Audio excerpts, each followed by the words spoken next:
Hi everybody, আমি মানিক মণ্ডল। আমাদের literature study at home channel থেকে তোমাদের সবাইকে স্বাগত জানাই। আশা করি তোমরা অবশ্যই বুঝতে পেরেছ আমি কোন বিষয় নিয়ে আলোচনা করতে চলেছি।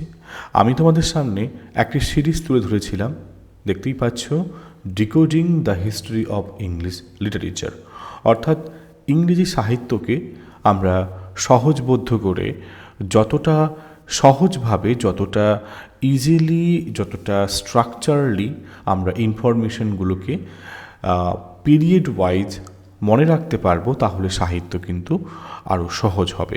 যদিও তোমরা একসাথে একটি ভিডিওতে যদি সম্পূর্ণ ইংরেজি সাহিত্যের সম্পর্কে জানতে চাও, তাহলে অবশ্যই আমার একটি ভিডিও রয়েছে, দেখতে পারো 1 ঘন্টা 25 মিনিটের, যেখানে তোমরা 1 ঘন্টা 25 মিনিটে একেবারে ওল্ড ইংলিশ পিরিয়ড থেকে পোস্ট মডার্ন পিরিয়ড এই পুরো জার্নিটাকে ফিল করতে পারবে। বাট ইন ডিটেলের জন্য অবশ্যই তোমাদের কাছে এই decoding the history of English literature সিরিজটা জরুরি।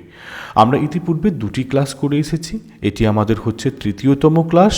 আমরা 3য়তম ক্লাসে, অর্থাৎ আজকের ক্লাসে, আমরা যে পিরিয়ডটাকে নিয়ে আলোচনা করব তা কিন্তু অত্যন্ত ক্রুশিয়াল।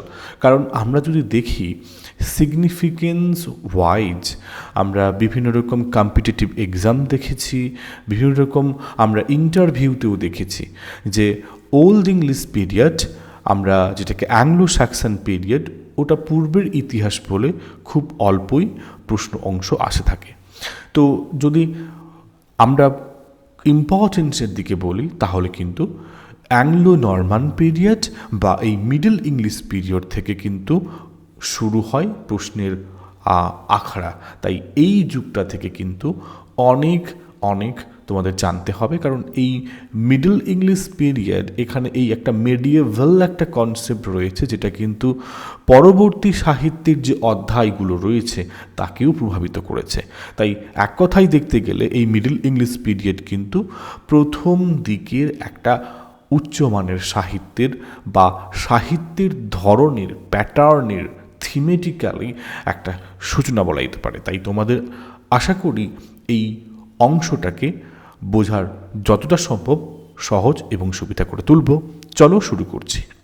আমরা যে এই মিডল ইংলিশ পিরিয়ডটাকে বলি, এবং যদি আমরা গোড়ার কাছ থেকে দেখি, যখন আমরা পিরিয়ডের টাইম লাইন পড়ি, তা কিন্তু আমরা প্রায়শই 1066 থেকে 1500 বলে থাকি, ওকে, 1500 বলে থাকি। তো এতে কোনো কিন্তু দ্বিধা নেই। বাট যদি মধ্যযুগের যদি শিরোপায় পৌঁছতে চাও, বা মধ্যযুগের যদি ক্রুশিয়াল অংশটাকে ট্র্যাক করতে চাও, তাহলে কিন্তু তোমাদের কিন্তু এই 1150 থেকে 1470s এই টাইম পিরিয়ডটাকে কিন্তু বেশি ফোকাস করতে হবে। কারণ এটা ইংল্যান্ডের একটা অত্যন্ত গুরুত্বপূর্ণ ফেজ ছিল, যখন ইংল্যান্ডে ভাষাগত দিক থেকে লিঙ্গুইস্টিক একটা এক্সপ্লোরেশন ঘটছে। শুধু লিঙ্গুইস্টিক বললে ভুল হবে, ইংল্যান্ড অ্যাজ এ কালচার অনেকটা প্রগাঢ় হচ্ছে এই সময়ে।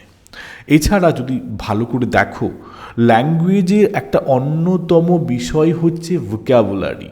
তো এই পিরিয়ডে আমরা দেখতে পাচ্ছি স্বজাতীয় যে ল্যাঙ্গুয়েজটা ছিল, যেটা ইস্ট মিডল্যান্ড, ওয়েসেক্স, নর্দাম্ব্রিয়া, কেন্টিশ, এই সমস্ত ডায়ালেক্টগুলিকে এক কথায় সরিয়ে একটা আভিজাত্য একটা ভাষার কিন্তু ইনকর্পোরেশন ঘটছে, অর্থাৎ ইংরেজিটা আরও সুন্দর প্রগাঢ় হচ্ছে। তার কারণ হচ্ছে এই যুগেই আমরা যে ল্যাঙ্গুয়েজের প্রভাবটা অধিক করে পাবো, তা মেনলি হচ্ছে ফ্রেঞ্চ।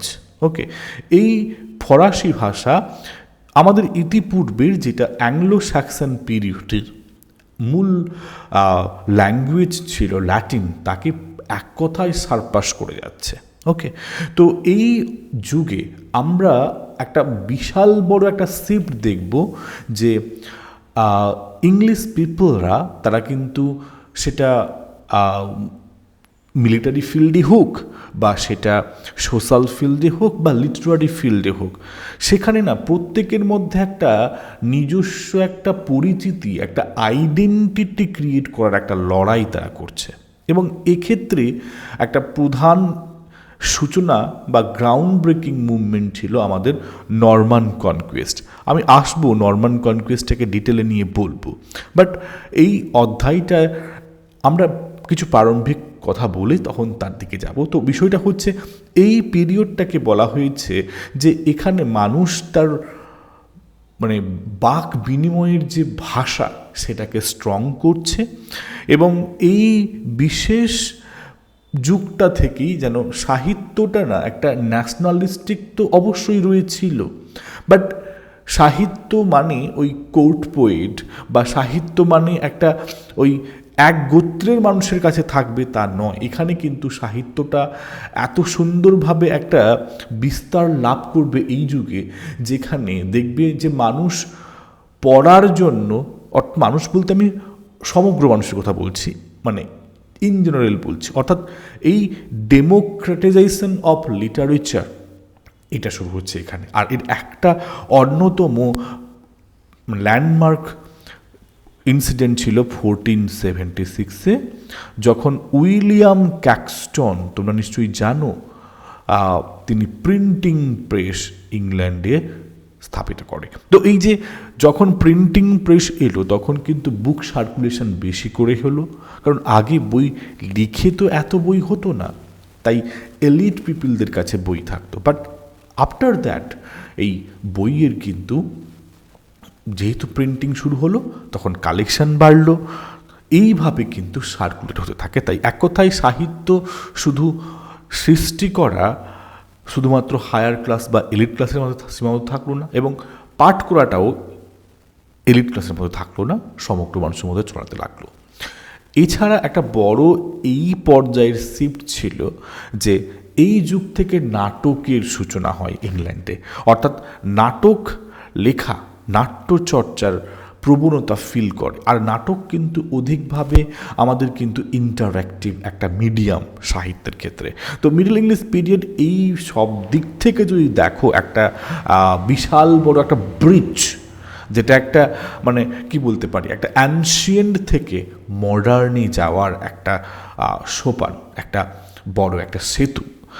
এর পরের যে যুগটা আসে যেখানে আমরা বলে থাকি নবজাগরণ ঘটছে, মানবতাবাদ যেখানে এসে শীর্ষে পৌঁছাচ্ছে, তো সেই এলিজাবেথান পিরিয়ড, এই এলিজাবেথান পিরিয়ডের এই যে এক কথায় এই মিডল ইংলিশ পিরিয়ডটা ছিল তার ওই সিঁড়ি, এবং সেই সিঁড়ি দিয়ে ওই মন্দিরে টেম্পলে পৌঁছানো, সেটাই হচ্ছে এলিজাবেথান পিরিয়ড। এলিজাবেথান পিরিয়ড হচ্ছে মিডল ইংলিশ পিরিয়ডের ক্লাইম্যাক্স পার্ট, অর্থাৎ এখানে হচ্ছে হার্ডওয়ার্ক লেভার। এলিজাবেথান পিরিয়ডে কিন্তু তার আমরা বিশাল প্রভাব পাবো। ওকে, সো এক এক করে আসি। প্রথমে আসি দ্য নরমান কনকুয়েস্ট। এটি 1066 সালে হয়েছিল। কি হচ্ছে 1066 সালে উইলিয়াম দ্য কনকুয়ারার, তিনি কে ছিলেন? Duke of Normandy. তিনি কি করলেন? কিং হেরাল্ড সেকেন্ড, যিনি ইংল্যান্ডের তৎকালীন রাজা ছিলেন, তো রাজা হেরাল্ড সেকেন্ডকে তিনি পরাজিত করলেন। তিনি সম্পূর্ণভাবে পরাজিত করলেন রাজা হেরাল্ডকে, এবং এই যুদ্ধটির নাম ছিল ব্যাটল অফ হেস্টিংস। এইভাবে ইংল্যান্ডের নতুন রাজা আসেন, তার নাম হলো উইলিয়াম দ্য কনকারার। আর এই উইলিয়াম দ্য কনকারার নরমান ছিলেন। নরমান মানে হচ্ছে ফ্রেঞ্চ, ফরাসি। তো এইভাবে ইংল্যান্ডে ল্যাটিন সরে গেল, ফরাসি রাজাদের আধিপত্য কায়েম হতে লাগলো। সো নরমান, এই ফ্রেঞ্চ, এই ফরাসি ভাষা কিন্তু ইংল্যান্ডের কোর্টের ভাষা হয়ে গেল। শুধু কোর্ট নয়, রাজ্য চালানোর, রাজ্য বলছি দেশ চালানোর জন্য যে গভর্নমেন্ট, যে ওখানকার যে অ্যাডমিনিস্ট্রেটিভ বিষয়গুলো কিন্তু সেখানে যে ভাষায় ডিল হতো ফরাসি ভাষায়। এছাড়া এটা একটা না হায়ার স্ট্যাটাসযুক্ত ল্যাঙ্গুয়েজ হয়ে গেল, যেটা কিন্তু সমাজের এলিট পিপলরা, আপার ক্লাসের পিপলরা কথা বলতো। যদিও তখনও কিন্তু কমন পিপলরা, রুরাল পিপলরা, তারা কিন্তু ল্যাটিন ভাষায় কথা বলতে থাকলো। তাই ল্যাটিন যে পুরোপুরি হারিয়ে গেল তা নয়, তা কিন্তু ব্যবহৃত হতে লাগলো। তাই কমন পিপলরা তখন এই ল্যাটিন বা এই ল্যাটিন মিশ্রিত ইংরেজি বা ওল্ড ইংলিশটাকে ইউজ করতো। ওকে, তো এই ওল্ড ইংলিশ ধীরে ধীরে কিন্তু আমরা দেখব যে কিভাবে ফরাসি ভাষায় সম্পৃক্ত হয়ে একটা রিয়েল লেভেলের একটা ইংলিশে সৃষ্টি হচ্ছে। আর তোমরা নিশ্চয়ই জানো যে প্রথম ইংরেজি ভাষায় লেখা যদি কোনো সঠিকভাবে ফুললি লেখা হয়ে থাকে তা হচ্ছে জফরি চসারের দ্য ক্যান্টারবুরি টেলস। ওকে, তো মোটামুটি যদি 300 বছর যদি দেখো, এই 1066 থেকে এই 1362 অবধি ইংল্যান্ড তখন কিন্তু একটা মানে 3টি ভাষায় সম্পৃক্ত একটা দেশ হতে থাকলো। সেই ভাষাগুলি কি কি? যেমন ফ্রেঞ্চ ভাষা ছিল নোবেলিটিদের জন্য, মানে সমাজের উচ্চবিত্তদের জন্য। 1 নম্বর ভাষা গেল ফ্রেঞ্চ। দ্বিতীয় হলো ল্যাটিন ভাষা। এই ল্যাটিন ভাষা মূলত হচ্ছে রিলিজিয়াস সেক্টরে ক্লার্জিরা ইউজ করত, এবং সব থেকে লোয়ার লেভেল ল্যাঙ্গুয়েজ ছিল এই ইংলিশ, যেটা ব্যবহার করত কমন পিপল। আই হোপ এই ট্রাইল্যাঙ্গুয়াল যে ব্যাপারটা তোমাদের ক্লিয়ার হয়েছে।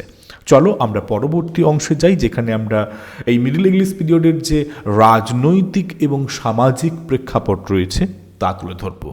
তো এই সময় সামন্ত প্রথা শুরু হয়, অর্থাৎ এখানে কিন্তু একটা অর্ডার বেসড সোসাইটি ক্রিয়েট হয়, যেখানে একদম শীর্ষে থাকবে রাজা, তারপরে নোবেল, তারপরে থাকবে মিলিটারি সার্ভিস। তো এই পর্যায়ে এমন কিছু সিগনিফিকেন্ট কিছু ঘটনা ঘটেছিল যেগুলো কিন্তু এই মধ্যযুগটাকে নাড়িয়ে দিয়েছিল। প্রথম ছিল ক্রুসেড। এই ক্রুসেড ঘটেছিল 1095 থেকে 1270 অবধি। এই ক্রুসেডটি অর্থাৎ এক প্রকার ধর্মযুদ্ধ বলতে পারো, ইংল্যান্ডের সাথে গোটা বাকি বিশ্বের সাথে একটা জগতের একটা ক্লেশ তৈরি হয়েছিল। এবারে এই পিরিয়ডে অনেক ভোকাবুলারি যেমন ইংল্যান্ডে আসে, কারণ তখন বিভিন্ন দেশের সাথে সম্পৃক্ত হচ্ছিল। সবথেকে সিগনিফিকেন্ট দুটো ইনসিডেন্ট তোমাদের মাথায় রাখতে হবে। নাম্বার 1 হচ্ছে 100 ইয়ার্স অফ ওয়ার। খুবই ইম্পর্টেন্ট, প্রশ্ন প্রায়শই আসে। এটির সূচনা হয়েছিল 1337 খ্রিস্টাব্দে এবং শেষ হয়েছিল 1453। তো বলতেই পারো যে স্যার এখানে তো 100 ইয়ারের বেশি আছে। হ্যাঁ, বেশি থাকতেই পারে, বাট এটাকে কমনলি একটা জেনারেলাইজ টার্ম করা হয়েছিল 100 ইয়ার্স ওয়ার। তো এই যুদ্ধটি কাদের সাথে হয়েছিল? ইংল্যান্ডের সাথে ফ্রান্সের হয়েছিল। আর এই যুদ্ধ চলাকালীন আমরা দেখতে পেয়েছি ইংলিশ পিপলদের একটা লড়াই ছিল যে এই ফ্রান্স বা এই ফরাসি প্রভাবটা ইংল্যান্ডে কমানো, এবং এই ইংলিশ পিপলদের যে ন্যাশনালিস্টিক জিলটা বাহির হওয়ার চেষ্টা হয়েছিল। জানি এই যুদ্ধের ভেতরে ইংলিশ পিপলরা মাত্র কয়েকবার সিগনিফিকেন্ট পর্যায়ে পৌঁছতে পেরেছিল, বাকি যতবারই হয়েছিল ফ্রেঞ্চরাই ইংলিশদের পরাস্ত করেছিল। নেক্সট যেটা ইম্পর্টেন্ট রয়েছে, black death in England. Black death যেটা শুরু হয়েছিল 1348 খ্রিস্টাব্দে এবং কন্টিনিউ হয়েছিল 1350 অব্দি। ইংল্যান্ডের জনগণের 1/3 পোর্শন জনগণের মানুষ প্রায় মারা গেছিল এই ব্ল্যাক ডেথে। ওকে, তখন কিন্তু এত মেডিকেল ফেসিলিটি হায়ার ছিল না, তো যার কারণে এটা ছিল সাকসেস, অর্থাৎ মোর্টালিটি রেটটা হাই ছিল, যার কারণে ইংল্যান্ডে যে বৃদ্ধি, যে তার রিচনেসটা কমে যায়, কারণ লেবার ক্লাস অধিকাংশ মারা গেছিল এবং সামন্ত প্রথা ধীরে ধীরে কিন্তু তার ধ্বংসের দিকে এগিয়ে যাচ্ছিল। এর যদি আসলে পরে সোশিও পলিটিক্যাল কনটেক্সট, তো 1066 পরে ইংল্যান্ডে নরমান বা ফ্রেঞ্চ রুল শুরু হলো এবং ইংল্যান্ডের পলিটিক্যাল মিলিউ বা কালচারাল সিস্টেমটা চেঞ্জ হলো। রুলিং ক্লাসটা অ্যাংলো নরমান ফ্রেঞ্চে কথা বলতে লাগলো,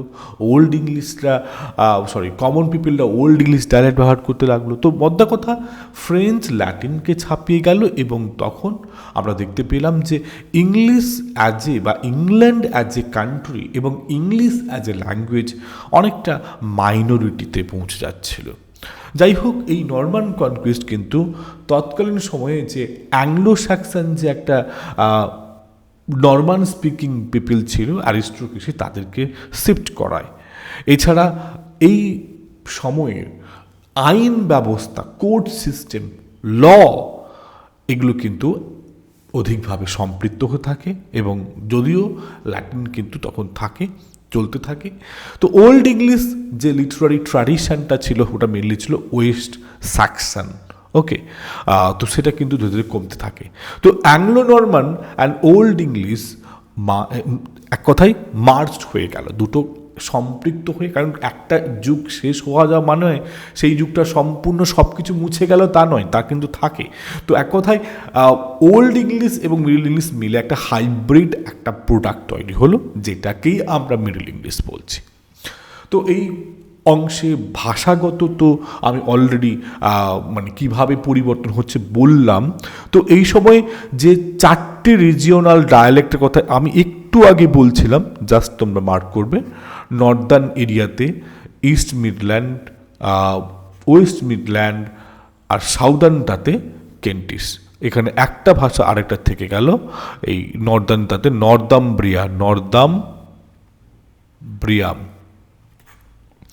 সো এই সময়ে ইংল্যান্ডের কিন্তু একটা প্রগতি শুরু হলো, এবং যেটা কিন্তু সম্পূর্ণ উচ্চ পর্যায়ে পৌঁছালো এক কথায় চসারের পিরিয়ডে। তো আমরা সরাসরি এবারে সাহিত্যে পৌঁছাবো। তো এই যুগের সাহিত্যকে দুটি ফেজে আমরা ভাগ করেছি। প্রথম হচ্ছে আর্লি পিরিয়ড, আর দ্বিতীয় হচ্ছে লেট পিরিয়ড। আর্লি পিরিয়ডটা মেনলি 1150 থেকে 1300 রাখা হয়েছে, আর লেট পিরিয়ডটা 1300 থেকে 1470 রেখেছি আমরা। তো আমরা সরাসরি চলে যাব আমরা আর্লি পিরিয়ডে, এবং এই আর্লি মিডল ইংলিশ পিরিয়ডে আমরা যে সমস্ত পোয়েটিক ওয়ার্ক বা পোয়েটসদের পেয়েছি তাদেরকে নিয়ে প্রথমে আলোচনা করি। তো আর্লি যদি আমরা মিডল ইংলিশ পড়ি, তাহলে প্রথম দিকের ইম্পর্টেন্ট একটি লেখা হচ্ছে অরমুলাম, যেটা আনুমানিক 1150 থেকে 1180 মধ্যে লেখা, এবং এক কথায় পাবলিশও বলা যেতে পারে। পাবলিশ তো তখন হয়নি, প্রিন্টিং ছিল না, লেখাই বলা যেতে পারে। তো এটা লিখেছিলেন কে? ওর্ম। এই ওরমুলাম একটা মানে কি বলবো, প্রাচীনতম, আর্লিয়েস্ট এবং অধিক সিগনিফিকেন্ট একটি মিডল ইংলিশ লেখা। তো এখানে আমরা পেয়েছি যে এই যে লেখক ওর্ম, ইনি হচ্ছেন একজন সাধু, এ মঙ্ক, সন্ন্যাসী, যার নাম ওর্ম বা ওর্মিন ছিল, এবং যিনি কি ভাষায় লিখতেন? ইস্ট মিডল্যান্ড ডায়ালেক্টে লিখতেন। সো এটা যদি দেখো থিমেটিক্যালি, এটা হচ্ছে একটা বাইবলিক্যাল প্যারাফ্রেজিংয়ের মতো।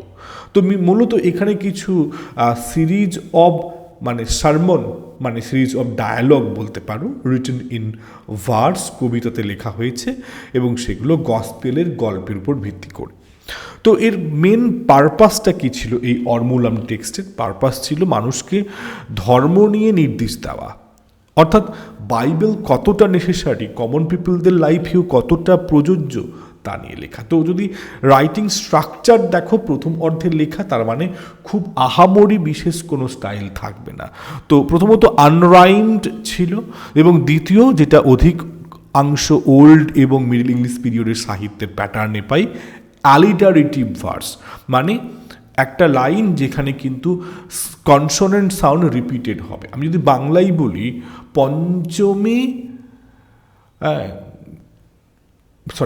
পাঞ্চালী পঞ্চমীতে তার বিশেষ পোশাকটি পরে তার স্বামীর সাথে স্বামীকে পাঞ্জাবি পরিয়ে, মানে যে প প প প বারবার রিপিট করছি, তো এগুলো হচ্ছে কিন্তু অ্যালিটারেটিভ ভার্স। সো এই যে ইউনিক এটা মেট্রিক্যাল সিস্টেম ছিল, যেটা কিন্তু সিলেবল কাউন্ট করে কিন্তু করতে হতো, যেখানে স্ট্রেস আনস্ট্রেস এগুলোকে ফলো করা হতো। তো অরমুলাম মেনলি একটা রিলিজিয়াস ইনস্ট্রাক্টেবল একটা টেক্সট, যেটা বাইবলিক্যাল বা বিবলিক্যাল প্যারাফ্রেজ বলতেই পারো।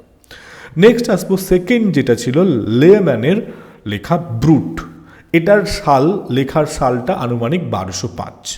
তো এই লেমন একজন পুরোহিত ছিল, বা লোম্যান বলা হতো, এবং তিনি রিভার সেভার্নের কাছে তিনি কিন্তু বাস করতেন, পূজার্চনা করতেন।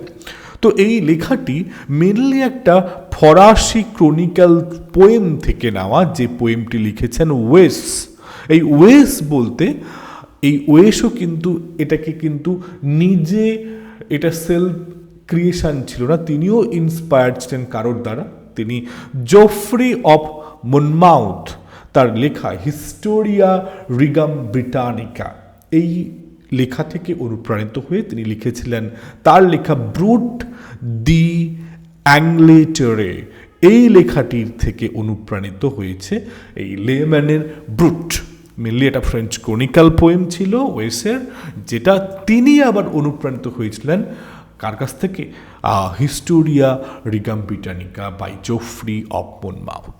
সো লেম্যানের এই ব্রুট লেখাটি যদি দৈর্ঘ্য দেখো প্রায় 16,000 লাইন। তো এক কথায় এটা একটা historical description, rather historical narrative of কার বা কিসের? ব্রিটেনের, from its mythical founding by Brutus, বিশেষ করে এর প্রতিষ্ঠান, পৌরাণিক প্রতিষ্ঠান যেটা ব্রুটাস করেছিল, তারপরে তার বংশ ওয়াইজ এনিস, এবং পুরো এগুলো সব কন্টিনিউ করে একদম ক্যাজুয়ালেটার অবধি বিস্তারিত। নেক্সট চলে আসবো পরবর্তী লেখা, Ancrene Riwle, most important, significant.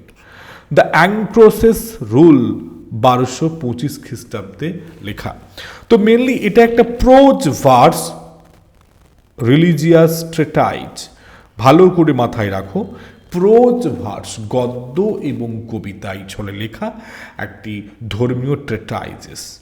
এবং এটি লেখা হয়েছিল ফর 3 সিস্টার্স, 3জন বোনেদের জন্য, who choose to live as an anchoresses or female hermits, যারা নিজেদেরকে সঁপে দিয়েছিল, সমর্পণ করে দিয়েছিল পার্থিব জীবন থেকে চলে গিয়ে কিসের জীবনে? সন্ন্যাসিনীর বেশে। তো যদি দেখো এই অ্যাঙ্ক্রিন রিয়াল, এখানে লিরিক্যাল প্যাটার্ন রয়েছে, মেডিটেটিভ প্যাটার্ন রয়েছে, এবং এগুলো কিন্তু আর্লি ইংলিশ পোয়েট্রির একটা পার্ট, এবং এটি ওয়েস্ট মিডল্যান্ড ডায়ালেক্টে লেখা। এরপরে আরেকটি সিগনিফিকেন্ট লেখা হচ্ছে পোয়েমা মোরাল। পোয়েমা মোরাল বা মোরাল ওড 1180 থেকে 1210 এই সাল বা এই পিরিয়ডের মধ্যে পড়ছে। তো এটির কিন্তু লেখক পাওয়া যায়নি, তাই এটা অ্যানোনিমাস একটা নীতিকথামূলক বা ডিডেক্টিক মোরাল বা ডিডেক্টিক কবিতা, যেটার লাইন সংখ্যা আনুমানিক 400। তো এখানে কিন্তু রাইমড কাপলেটে লেখা হয়েছে, এবং এগুলো কিন্তু স্ট্রং রিদম এবং অ্যাল্টারেশনের একটা ছাপ বলা যেতে পারে। তো এখান থেকে এক কথাই বলতে পারো যে রিলিজিয়াস পার্সপেক্টিভ থেকে একটা শিফট ঘটবে, তা হচ্ছে ফ্রম মানে কি বলবো, পেগানিজম টু, যদিও অলরেডি হয়ে গেছিলো ওল্ড ইংলিশ পিরিয়ডে, এই ক্রিশ্চিয়ানাইজেশনটা একটা ব্রডার লেভেলে এখানে হচ্ছে। এছাড়া রয়েছে আরও কিছু টেক্সট, যেমন হচ্ছে হ্যাভলক দ্য ড্যান। এই হ্যাভলক দ্য ডেন 1280 থেকে 1290 সালের মধ্যে লেখা। তো এটি একটি মূলত রোমান্স কবিতা, এখানে 3000 লাইন রয়েছে এবং ইস্ট মিডল্যান্ড উপভাষায় বা ডায়ালেক্টে লেখা, এবং এখানে হ্যাভলককে নিয়ে কাহিনী। হ্যাভলককে এ ড্যানিশ প্রিন্স, একজন ডেনিশ একজন রাজপুত্র, and his adventure in England, তারপরে তার ইংল্যান্ডে এসে আসা। তো এখানে এক কথায় বলতে লোকগাথা বা লিজেন্ডারি কাহিনীর মতো রয়েছে। তবে এই যুগের আরেকটি মোস্ট ইম্পর্টেন্ট লেখা হচ্ছে the owl and the nightingale, 1200 থেকে 1210 মধ্যে আনুমানিক লেখার সময়কাল বলা হয়েছে। তো এটি প্রথম দিকের একটা ডিবেট কবিতা, ওকে, বিতর্কমূলক কবিতা। তো এখানে একটা বিতর্ক হচ্ছে প্রাণবন্ত দুটি জীবের সাথে, একটা জীব হচ্ছে আউল, আরেকটা জীব হচ্ছে নাইটিঙ্গেল। তো আউল এবং নাইটিঙ্গেলের মধ্যে তর্ক হচ্ছে, বিশেষ করে কার গান সব থেকে বেশি সুমধুর, এটা নিয়ে। তো এই ছিল আমাদের কাহিনী the owl and the nightingale. এটাও রাইমড কাপলেটে লেখা, সাউদার্ন ডায়ালেক্টে লেখা, dialogue and characterization all are important এখানে। এবারে আসবো যেটা মোস্ট ইম্পর্টেন্ট, ভাইটাল অংশ, মানে লেট মিডল ইংলিশ পিরিয়ড। তো এই লেট মিডল ইংলিশ পিরিয়ডটার কিন্তু সূচনা এই যুগের অন্যতম লেখককে নিয়ে হচ্ছে, তার নাম হচ্ছে জোফ্রি চসার। তো জোফ্রি চসার এমন একজন বটবৃক্ষ যিনার থেকে প্রশ্ন সব পরীক্ষাতেই আসে, তাহলে এত একটা সিগনিফিকেন্ট একজন লেখক। তো বুঝতেই পারছো এটা বা ইনাকে নিয়ে একটা বা দুটো বড় ক্লাস নিলেই মনে হয় যথার্থভাবে একটু না আধটু জাস্টিস করা যাবে। বাট আমাদের তো এত সময় ধরে পড়ার সময় বর্তমানে নেই, তাই আমরা আপাতত জফরি চসারের মোস্ট ইম্পর্টেন্ট ইনফরমেশনগুলি আমরা কালেক্ট করব, জানবো, আর ইন ফিউচার সময় পেলে এই যেমন করে decoding the history of English literature series লিখেছি, ঠিক তেমনি করে মেজর রাইটার্স অ্যান্ড ওয়ার্কস বলে একটা সিরিজ রাখবো, যেখানে এক একজন বা এক একটা দিনে এক একটা রাইটার ধরবো, ইন ডিটেলে আলোচনা করব। তো আজকের ক্লাসে জাস্ট যতটুকু জানার তাই জানো। অনেক বইতে দেখবে এই তার জন্মটা 1340 দেওয়া রয়েছে, কোনো অসুবিধা নেই, তোমরা 1340 বা 43 বলতেই পারো, তবে অবশ্যই আগে একটা আনুমানিক লিখে দেও। ওকে, সো ইনাকে the father of English poetry বলা হয়।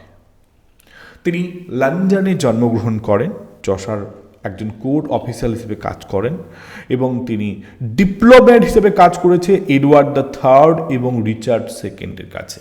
এবং জানো কি, ইংল্যান্ডের প্রথম এই কবি ছিলেন যাকে ক্ষতিপূরণ দিয়ে রাজা ছাড়িয়ে এনেছিলেন, অর্থাৎ তিনি বন্দী ছিলেন, তিনি ফরাসিদের কাছে বন্দী ছিলেন, কিন্তু তাকে ফিরিয়ে আনা হয়েছিল ক্ষতিপূরণ দিয়ে, স্বয়ং রাজা করেছিলেন। তো তিনি ফ্রান্সে গেছেন, তিনি ইটালিতে গেছেন এবং সেখানে দান্তে, পেট্রাক, বোকাসিও এনাদেরকে কিন্তু চর্চা করেছেন এবং যার কারণে তার লেখার শৈলী আরও ইমপ্রুভ হয়েছে। তো তিনি যে ভাষাতে লিখতেন মেনলি, তিনি হচ্ছেন ইস্ট মিডল্যান্ড ডায়ালেক্ট, যেটাই পরবর্তী সময়ে কাটছাট করে ইমপ্রুভ করে ইংলিশে পৌঁছানো গেছে বা মিডল ইংলিশে পৌঁছানো হয়েছে। সো যেটা পরবর্তী সময়ে কিন্তু স্ট্যান্ডার্ড ইংলিশ হিসাবে কিন্তু দাঁড়িয়েও পড়বে। তো আমি তার বিশেষ কিছু কন্ট্রিবিউশন রয়েছে ঠিকই, যেমন তিনি রাইম রয়েল, আয়াম্বিক পেন্টামিটার, আরও কত কি, আয়াম্বিক পেন্টামিটার বলে ফেললাম না, রাইম রয়েল ছিল, আয়াম্বিক পেন্টামিটারের লেখা। ওকে, মেজর ওয়ার্ক যদি দেখো এক একটা করে আসে। প্রথম হচ্ছে the book of the duchess, 1369 খ্রিস্টাব্দে এটা লেখা হয়েছিল। এখানে এলিজি এটা একটা লেখা, এলিজি, এবং এটি ব্ল্যাঞ্চে কে ডাচেস অফ ল্যাঙ্কেস্টার তারই কাহিনী, অর্থাৎ ডাচেস ল্যাঙ্কেস্টারের যে ডিউকের স্ত্রী ব্ল্যাঞ্চে ডাচেস, তার শোককথা নিয়ে কাহিনী। 2, the house of fame.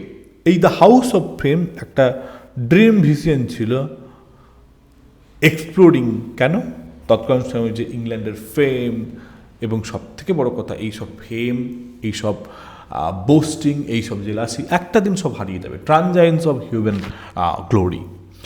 Next important the Parliament of Fowls, এটি একটি প্রথম দিকের ও আউল অ্যান্ড নাইটিঙ্গেলের মতো একটা ডিবেটমূলক একটা কবিতা। তো এই বিশেষ কবিতাতে মেনলি আমরা দেখতে পাচ্ছি যে কিছু ফেভারিট দিন, যেমন হচ্ছে ভ্যালেন্টাইন্স ডে, এগুলো সব কিন্তু এখানে রয়েছে। পার্লামেন্ট অফ ফাউলস, এখানে ইন ডিটেলে যখন আসবো ভবিষ্যতে ইন ফিউচার এগুলো নিয়ে আরও ডিটেলে যাব, তবে যতটুকু জানার দরকার সেটুকু জেনো। নেক্সট হচ্ছে ট্রয়লাস অ্যান্ড ক্রুসেইড, এটি 1835 খ্রিস্টাব্দে। তো এটি মূলত একটা ট্র্যাজিক্যাল লাভ স্টোরি নিয়ে লেখা, যেটার ব্যাকড্রপ ছিল ট্রোজান ওয়ার। ওকে, তো ইট সজ চসারের mastery of characterization and psychology, but the significant, the most important and of all যদি বলা যায় তাহলে হচ্ছে দ্য ক্যান্টারবুরি টেলস, চসারের জীবনের অন্যতম শ্রেষ্ঠ ক্রিয়েশন। 1387 তিনি শুরু করেন এবং 1400 দিকে শেষ করেন, কারণ 1400 তার ডেথ হচ্ছে। তো এটা তার ম্যাগনাম ওপাস ছিল, 24 টেলস ছিল, এবং যেটা পিলগ্রিমরা রাস্তাপথে, মানে অর্থাৎ নিশ্চয়ই জানো স্টোরি টেলিং একটা কন্ট্রিবিউশন। তো এই ক্যান্টারবারির যাওয়াটা এতটা দীর্ঘ পথ ছিল, যার কারণে সেখানে যে 29 জন মেনলি ছিল এবং তাতে হোস্টকে নিয়ে 30 জন। এই 30 জন এই ক্যান্টারবারিতে যাওয়ার পথে দুটো গল্প বলবে, আসার সময় দুটো গল্প বলবে। তো মোটামুটি 30 জন যদি হয় তাহলে 120টা গল্প হওয়া উচিত ছিল, বাট আমরা পেয়েছি মাত্র 24টা গল্প, তার মধ্যে অনেকগুলো ইনকমপ্লিট আছে। ওকে, তো এই যদি টেক্সটটি পড়ো তাহলে কিন্তু বলতে পারো যে গোটা ইংল্যান্ডের সোসাইটিকে তুমি জানতে পারবে, কারণ এই লেখাটি একটা ভিভিড একটা পিকচার তুলে ধরে 14th সেঞ্চুরি ইংলিশ সমাজের। ওকে, সো এখানে রিয়ালিজম, স্যাটায়ার্স, ওনার এবং আরও কিছু বিষয় নিয়ে রয়েছে। এরপরে আসবো পরবর্তী। তো দেখো এত সহজে চসারকে ছেড়ে চলে এলাম, আসলে কিছু করার নেই, সময়টা খুবই সীমিত। তো উইলিয়াম ল্যাংল্যান্ড দ্বিতীয় যিনি ইম্পর্টেন্ট ফিগার রয়েছে এই পিরিয়ডের, 1330 তার জন্ম, 1400 মৃত্যু। তো পিয়ার্স দ্য প্লাউম্যান হচ্ছে তার বলতে পারা যায় যে গ্রাউন্ড ব্রেকিং লেখা, পিয়ার্স দ্য প্লাউম্যান। তো ইনি এক কথায় চসারের সমসাময়িক বলতে পারো, এবং তিনি শ্রপশায়ার থেকে এসেছেন। তো তিনি তার অ্যালিগোরিক্যাল কবিতা vision of Piers the ploughman এটার জন্য বিখ্যাত। 1362 থেকে শুরু হয় লেখা, 1382 অব্দি লিখতে থাকে। তো এটা তার এই বইটির মধ্যে গ্রেটেস্ট মোরাল রয়েছে and religious work of the time বলা যেতে পারে, যে তখনকার সময়ে ধর্মকে নিয়ে সবথেকে বড় একটি লেখা। ওয়ান সেকেন্ড অ্যাল্টারনেটিভ ভার্স দেখা গেছে, ড্রিম ভিশন দেখা গেছে, এবং এখানে যেন মনে হচ্ছে একটা খোঁজা চলছে ফর ট্রু ক্রিশ্চিয়ান লিভিং। তো এই লেখাটি তৎকালীন সময়ের কিন্তু কিছু সিগনিফিকেন্ট দিককে তুলে ধরে, যেমন হচ্ছে পিজন রিভল্ট, কৃষক বিদ্রোহ 1381, এবং সেটা নিয়ে তিনি কিন্তু স্পিরিচুয়াল অ্যাংজাইটি এবং লেট মিডিয়েভাল সোসাইটিকে অনেকটা দায়ী করেছে বলতে পারো। নেক্সট চলে আসবো পরবর্তী রাইটার, তার নাম হচ্ছে জন গাওয়ার। জন গাওয়ারের জন্ম 1330, মারা গেছেন 1408, এবং তিনি চসারের বন্ধুও ছিলেন, মোরালিস্টও ছিলেন। তো তিনি 3টি ভাষায় লিখেছেন, যেমন চসারের এরকম 3টি ফেজ ছিল, Latin phase, French phase, English phase. তো এই 3টি ফেজে লিখেছেন, এবং তার প্রথমে আসো ফ্রেঞ্চ ফেজে লেখা স্পেকুলাম মেরিট্যান্টিস, মোরাল অ্যালিগোরিকে নিয়ে। তারপরে ভক্স ক্ল্যামান্টিস, ল্যাটিন ভাষাকে নিয়ে, যার অর্থ হচ্ছে কন্ডেমস দ্য পিজেন্স রিভল্ট, এখানে কিন্তু কৃষক বিদ্রোহকে অভিযোগ করছে, যেমনটা করে আমরা একটু পূর্বে দেখেছিলাম যে উইলিয়াম ল্যাংল্যান্ডও সে একই পথে ছিলেন, পিজেন রিভল্টটাকে প্রতিবাদ জানিয়েছে। নেক্সট হচ্ছে কনফেসিও অ্যামান্টিস, যেটা ইংরেজি ভাষায় লেখা, এ লং পোয়েম, একটা দীর্ঘ কবিতা combining classical and biblical tales. এখানে ক্লাসিক্যাল মানে গ্রিস এবং রোম, এবং বাইবেলের কিছু গল্পগুলো এখানে ডিল করা হতো। নেক্সট আসবো আরও কিছু লেখক রয়েছে, যেমন হচ্ছে থমাস ম্যালোরি, 1405 থেকে 1471। ওকে, তো তার সিগনিফিকেন্ট লেখা হচ্ছে লে মর্টি ডি আর্থার, 1485 খ্রিস্টাব্দে। তো এখানে আমরা দেখতে পাচ্ছি একজন যোদ্ধা, a knight or soldier who compiled and adapted French and English Arthurian legends. তো এই লে মর্টি ডি আর্থার এটি কিন্তু পাবলিশড হয় 1485 খ্রিস্টাব্দে উইলিয়াম ক্যাক্সটনের হাত দিয়ে। Okay, so most famous collection of the Arthurian cycle, Arthur, king Arthur, রাজা আর্থারকে নিয়ে বড় একটা সাইকেল। তো এখানে অ্যাডভেঞ্চার রয়েছে কিং আর্থারকে নিয়ে, knights of the table, Lancelot Guinevere, the quest of Senevere. Okay, quest of Holy Grail, মানে ওই জেস খাস যে পাত্রে খেত সেটাকে, এইগুলো নিয়ে মেনলি এগুলো থিম থাকতো। তো সিভালরি, বীরত্ব, loyalty, betrayal and moral downfall, এগুলো সব কিন্তু রয়েছে। এবারে আসবো major writers and works of late middle English period. এটা কি লেট ছিল না? আচ্ছা, হ্যাঁ লেটই ছিল। ওকে, তো হ্যাঁ সরি, এটা হচ্ছে এটাকে মেডিয়েভাল ড্রামা করো, এটা একটু ভালো, মানে মেডিয়েভাল ড্রামা। তো গেল এখানে সাহিত্য গেল, এবারে সাহিত্যের মধ্যে অবশ্যই কবিতা গেল। এবারে কিন্তু এই যুগের অন্যতম নতুন চমক ছিল নাটক, মেডিয়েভাল ড্রামা। তো এই প্রথমে নাটকের সূচনা কিভাবে হলো? তো মেডিয়েভাল drama গ্রিউ out of church rituals, গির্জার ভেতর থেকে শুরু। ইনিশিয়ালি প্রাথমিকভাবে প্রিস্ট পারফর্ম, এই পুরোহিতরা পারফর্ম করতো ছোট্ট ছোট্ট ডায়ালগ অর ট্রোপস করে, সেনাদল করে, ডিউরিং সার্ভিসেস টু ড্রামাটাইজ, যাতে করে এই বাইবেলের ঘটনাগুলিকে মানুষদেরকে জাগরিত করা যায়, জানানো যায়। তাই জন্য মানুষ যাতে তার মধ্যে পরিবর্তন আনতে পারে, তাই জন্য ড্রামাটাকে নাটকের রূপ দেওয়া হলো প্রথমে। দ্বিতীয় হচ্ছে, যত সময় গোড়াতে লাগলো, পারফরমেন্সেস কিন্তু ওই গির্জার ভেতর থেকে বাইরে আসতে শুরু করলো, পাবলিক স্ফিয়ারে আসতে হলো। তো যার কারণে আমরা দেখতে পেলাম যে ইংরেজি ভাষাটা কিন্তু অধিকভাবে প্রায়োরিটি পেয়ে থাকলো। এছাড়া 14th সেঞ্চুরিতে নাটক became a popular civic entertainment. এক কথায় বলতে গেলে মানুষের আনন্দের আমোদ প্রমোদের একটা বিশেষ একটা দিক হয়ে উঠল এই নাটক। তাহলে এই নাটক কিন্তু ইংল্যান্ডের প্রাণ হয়ে উঠেছিল এই পর্যায়েও। তো এই পর্যায়ের যে টাইপ অফ আমরা ড্রামা পেয়েছি, সর্বপ্রথম হচ্ছে মেডিয়েভাল ড্রামা। ওকে, তো যাকে আমরা মধ্যযুগের যে নাটক বলে থাকি তার মধ্যে প্রথম হচ্ছে miracle play. Just take down the notes. Miracle play এটা কেমন নাটক? তো এখানে মূলত সাধু সন্তদের জীবন এবং তাদের জীবনে কিছু রহস্যিক বা রহস্যময় কিছু ঘটনা রয়েছে। তো এখানে দেখানো হয়েছে যে এই পর্যায়ে মানুষের জীবনে গডের এক্সিস্টেন্স পাওয়া যায় এবং গড তাদেরকে প্রোটেক্ট করার চেষ্টা করে। তো miracle play is about the lives of the saints and the miracles of the saints. তো এক্সাম্পল যদি বলো তাহলে the play of Saint Nicholas. Next আসবো মিস্ট্রি প্লেস। তো এই মিস্ট্রি প্লে মূলত হচ্ছে বাইবেলের গল্প থেকে নেওয়া, depicted by biblical history from the creation to the last judgment. এছাড়া এই সময়ে নাটকগুলি যে হতো সেগুলো না মানে কিছু কি বলবো সাইকেল ছিল যেখানে এগুলো স্টোর ছিল। তো এই মধ্যযুগের কিছু সাইকেলের নাম হচ্ছে York cycle, Chester cycle, Wakefield cycle এবং কোভেন্ট্রি। এই 4টি সাইকেল কিন্তু খুব ফেমাস ছিল। তো এদের মধ্যে ইয়র্ক, চেস্টার, ওয়েকফিল্ড, কোভেন্ট্রিতে বেশি নাটক সঞ্চিত ছিল। তাহলে মোট 4টি সাইকেল মাথায় থাকবে তো, ইয়র্ক, চেস্টার, ওয়েকফিল্ড, কোভেন্ট্রি। তো staged on movable performs or কি বলতে পারি পিজেন্ট ওয়াগনস, মুভেবল প্ল্যাটফর্মস এবং পিজেন্ট ওয়াগনস রয়েছে। মানে পিজেন্ট বলছে পেজিয়েন্ট,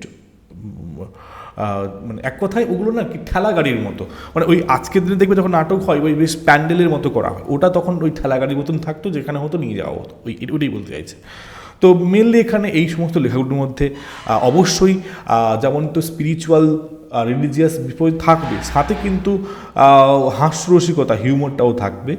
যেমন the second shepherds' plays allows both nativity and comic shepherd scenes, এগুলো কিন্তু দেখাবে। এবারে আসবো সব থেকে গুরুত্বপূর্ণ, যেটা আমাদের পরবর্তী যুগে বহু লেখক লিখেছেন, ইতিপূর্বেও লিখেছেন, মোরালিটি প্লেজ, অর্থাৎ যেখানে নৈতিকতা থাকবে। তো বিষয়টা কি? তো এগুলো মূলত হচ্ছে রূপকাত্মক গল্প, সামনে দেখলে এক, ভেতরে থাকলে আরেক। Okay, so allegorical dramas teaching world lessons. So characters এখানে যদি থাকে সেগুলোকে কিন্তু নাম দেওয়া হবে এমনভাবে যাতে গল্পের মধ্যে রিলেট করা যায়। তো যেমন ভার্চুজ এবং ভাইসেস, ভার্চুজকে দেওয়া হয়েছে যেমন হচ্ছে গুড, কিছু গুড করছে কিছু, তাহলে গুড যদি করে তাকে রিওয়ার্ড দেওয়া হবে, আর যে ব্যাড করবে পানিশমেন্ট দেওয়া হবে। তো এখানে ভার্চুজ হচ্ছে এভরিম্যান, তাই এখানে এভরিম্যান নয়, অনেক এরকম কাহিনী রয়েছে। ভাইস হচ্ছে এখানে আরও কিছু থাকে, এবং এছাড়া তার পাশে থাকে গুড ডিডস, ব্যাড ডিডস। তো গুড ডিডস এখানে ক্যারেক্টার দেখানো হয়, এগুলো হচ্ছে একটা চরিত্র। ওকে, নাটকের চরিত্রগুলি যে ইন্টারাক্ট করছে একে অপরের সাথে, চরিত্রগুলি কিন্তু কথা বলছে একসাথে। সো ফেমাস এক্সাম্পল হচ্ছে এভরিম্যান, এখানে হিউম্যান সিন, রিপেন্টেন্স এবং স্যালভেশন নিয়ে কথা বলা হয়েছে।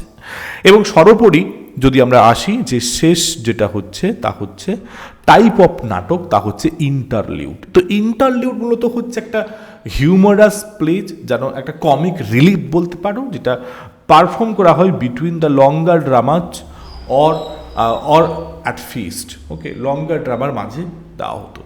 তো এই লেখাটি বা এই টাইপ অফ লেখাটা বলতে পারো যে প্রিকারসার অফ রোমান্স কমেডি। তারপর এর মোস্ট ইম্পর্টেন্ট লেখা হচ্ছে the 4 Ps by John Heywood. Next আসবো, এরপরে কিন্তু আমাদের সাহিত্যের যে প্রভাব মিডল ইস্ট কিন্তু কমতে থাকে, ধীরে ধীরে কিন্তু শিফট হতে থাকে রেনেসাঁর দিকে। তো end of medieval world view, rise of humanism, and spirit of the new age. তো এগুলো একটু দেখলেই তোমরা বুঝতে পারবে যে কী কারণে এই সব কিছু শিফট হয়ে হঠাৎ আরও একটু নতুনত্ব জায়গায় গেল। তো আশা করি আজকের আলোচনাটা খুব দীর্ঘায়িত হয়নি, তোমরা মোটামুটি বুঝতে পেরেছ। তো এই রাইজ অফ হিউম্যানিজম, এই যে শেষের অংশটা, এটা আমি এখন এক্সপ্লেন করব না। তোমরা যদি হয় এটার স্ক্রিনশট নিয়ে নিতে পারো, ওকে, তাহলে কিন্তু পড়ে নিতে পারবে যে ব্যাপারটা কী বলা হয়েছে এখানে, কীভাবে এই মিডল ইংলিশ পিরিয়ড বা মিডিয়েভাল পিরিয়ডের সমাপ্তি ঘটছে। কারণ এখানে প্রিন্টিং প্রেস এগুলো সব তো অনেক আধুনিক জিনিস হলো, তারপরেও এরকম মিডল ইংলিশ পিরিয়ডের কেন সমাপ্তি হলো, নতুন যুগের কেন শুরু হলো। তো এই এই এই এই ট্রানজিশন ফেজটা হচ্ছে খুব নেসেসারি প্রত্যেকটা ক্ষেত্রে। আই হোপ আজকে তোমাদের ক্লাসটা মোটামুটি বোধগম্য হয়েছে। সবাই ভালো থেকো, সুস্থ থেকো, ধন্যবাদ।